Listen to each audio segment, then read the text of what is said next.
Proof पाहिला होता, proof delta H is equal to delta U plus P delta V, हे proof पाहिलं होतं आपण. आता delta H is equal to delta U plus P delta V, हे proof पाहिलं होतं आपण. आता नवीन आणखीन एक प्रूफ करा म्हणून पाहूया आता आपण. Proof delta H is equal to delta U plus delta N R T.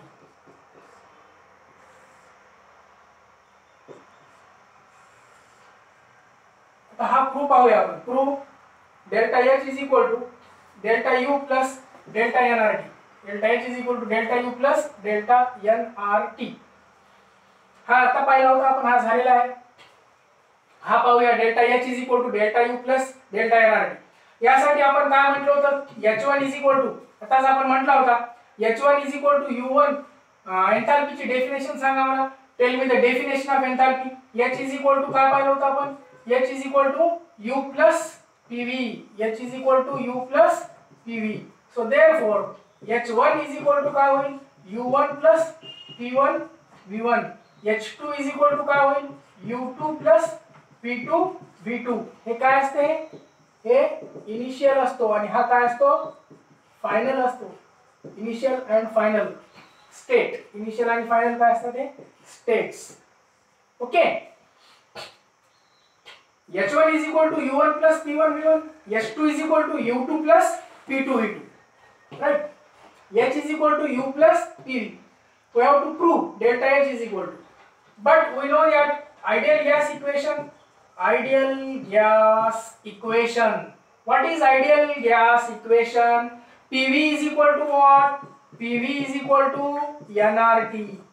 Therefore, P1 V1 is equal to क्या होईल, P1 V1 is equal to N1 RT1. P2 V2 is equal to क्या होईल, N2 RT2. R gas constant असतो. N1 and N2 काय आहे ते, N1 and N2 are the number of moles. Number of moles. क्या करणार आहे, number of moles माहिती तुम्हाला. N1 and N2 is equal to काय असतो, number of moles of gaseous reactant and gaseous product. N1 and N2. He value आपण put up करूया. Equation suppose which one, that is P1 V1 and P2 V2. याच्यामध्ये आपण equation put up करू. Therefore delta or very first of all we will see H1 is equal to, हा H1 is equal to काय बनेल आता सांगा, H1 is equal to U1 plus P1 V1 ची value. Put the value of P1 V1. What is the value of P1 V1? N1 RT1. What is the value of P2 V2? H2 is equal to, H2 is equal to काय होईल मग आता, U2 plus what is the value, P2 V2 is equal to N2 RT2. Therefore we know that delta H is equal to काय आहे, H2 minus H1. Put the value of H2. What is the value of H2?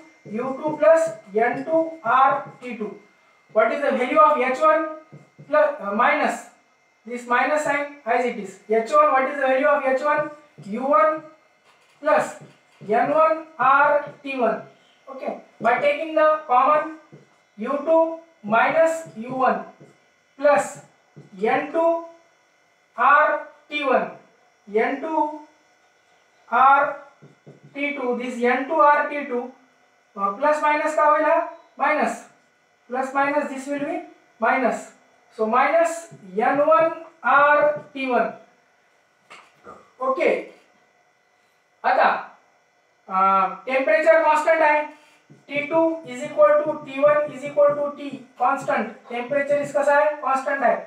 मग हा therefore हा का होईल, therefore delta H is equal to U2 minus U1 plus N2 minus N1 common बघा, N2 N1 common का होईल, R temperature constant RT is equal to काय होईल, U2 minus U1 is equal to delta U. U2 minus U1 is equal to delta U. Delta U plus N2 minus N1 delta N. This RT will be as it is. So what is equal to, delta H is equal to, delta H is equal to काय झाला, delta U plus delta NRT. परत एकदा पहा, आपल्याला काय prove करायचा होता, delta H is equal to delta U plus delta NRT. हा प्रूव्ह केला आपण. This is the proof. Okay, delta H is equal to delta U plus delta NRT. यासाठी पहिल्यापासून पहा परत एन्थाल्पीची डेफिनेशन काय म्हणायची, H is equal to U plus PV. What is enthalpy? Enthalpy is a sum of what? Internal energy plus pressure volume. This is U means what? Internal energy. PV means what? Pressure volume. It is a sum of internal energy and pressure volume. Is called as what? Enthalpy. H1 is equal to काय? Enthalpy of initial state. H2 म्हणजे काय? Enthalpy of final state. Enthalpy of initial state. Enthalpy of final state. But ideal gas equation, PV is equal to nRT. You know that ideal gas equation. So PV is equal to nRT. PV is equal to nRT. मग P1 V1 is equal to काय होईल? N1 RT1. आणि P2 V2 is equal to काय होईल? N2 RT2. मग याच्यातून आपण काय करू? व्हॅल्यू पुट अप करू. N1 आणि N2 काय आहे? Number of moles of reactant आणि कोण असतात? Reactant and product. Number of moles of reactant and कोणाचे असतात? Product. So H1 is equal to काय होईल? मग H1 is equal to U1 plus P1 V1 म्हणजे काय टाकलं आपण आता? P1 V1 is equal to N1 RT1 आणि P2 V2 म्हणजे काय? हे P2 V2 म्हणजे काय? N2 RT2. ही व्हॅल्यू दोन पुट अप केला. मग delta H is equal to काय करणार आहोत आपण? H2 minus H1. फायनल मधून काय काढायची? Initial. So delta H is equal to H2 minus H1 आणि H2 ची किंमत ठेवा.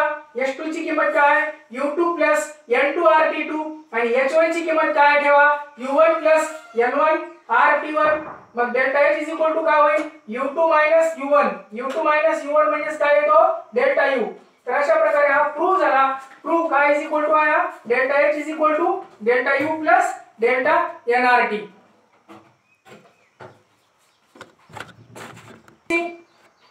Now the next point we will see the conditions when delta H becomes delta U. The conditions when delta H is equal to delta U.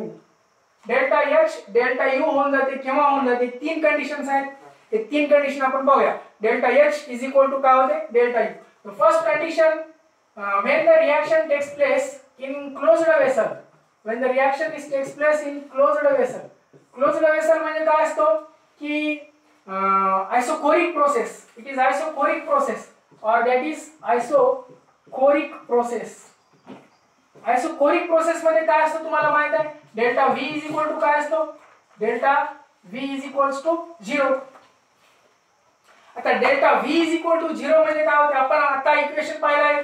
Delta H is equal to काय पाहिला आपण? Delta H is equal to delta U plus P delta V. मग याच्यामध्ये delta V is equal to 0 आहे. Therefore हा काय होतो? Delta U plus 0. मग हे काय होऊन जाते? मग therefore delta H is equal to काय होतो? Delta U. ही पहिली कंडिशन झाली. Delta H is equal to काय पाहणार आहोत आपण? Delta U. Delta H is equal to delta U. This is the first condition. The second condition आपण पाहूया. when reaction takes place in closed vessel. पहा पहिली condition. reaction takes place in closed vessel, isochoric process. Reaction takes place in closed vessel. And when the reaction takes place in case of solid and liquids only. The reaction takes place with solid and liquid only, not gases. कोणते नाही पाहिजे? Not gases. In which delta V is equal to काय असतो? 0 असतो. कारण solid आणि liquid ला volume काय असते? चेंज इन व्हॉल्यूम काय नसते, यांची 0 असते. सॉलिड आणि लिक्विड ची व्हॉल्यूम. गॅसला व्हॉल्यूम, गॅसची व्हॉल्यूम काय येते? इज नॉट इक्वल टू 0 येते. पण सॉलिड आणि लिक्विड ची volume delta V is equal to 0 येतो. आणि delta V is equal to 0 आला की म्हणजे देयरफॉर काय होऊन जाते? Delta H is equal to delta U. Delta H is equal to second condition काय झाली? Delta U. आता तिसरी कंडिशन आपण पाहणार आहोत. Third condition, if the reaction takes place the number of moles of, आताच म्हटलं तुम्ही पहा, number of moles of gaseous reactant. gaseous घ्यायचे हा, gaseous, याला काय म्हणायचं? gaseous reactant and product. gaseous reactants and products. the number of moles of gases, reactant and product. Gases, reactant and product are काय असले पाहिजे सेम. आता म्हटलं तुम्हाला गॅसेस रिएक्टंट म्हणजे काय असतात, number of moles of gases reactant. Gases reactant आपण म्हटलं होतं रिएक्टंट N1 आणि प्रोडक्टचे काय असतात N2. N2 N1 म्हणजे यालाच काय म्हणतो आपण N2 N1 डेल्टा N. हे delta N N2 N1 same आहे म्हणजे डेल्टा N काय होतो 0 होतो. N2 N1 हे दोन्ही कसे आहेत ते सेम आहेत.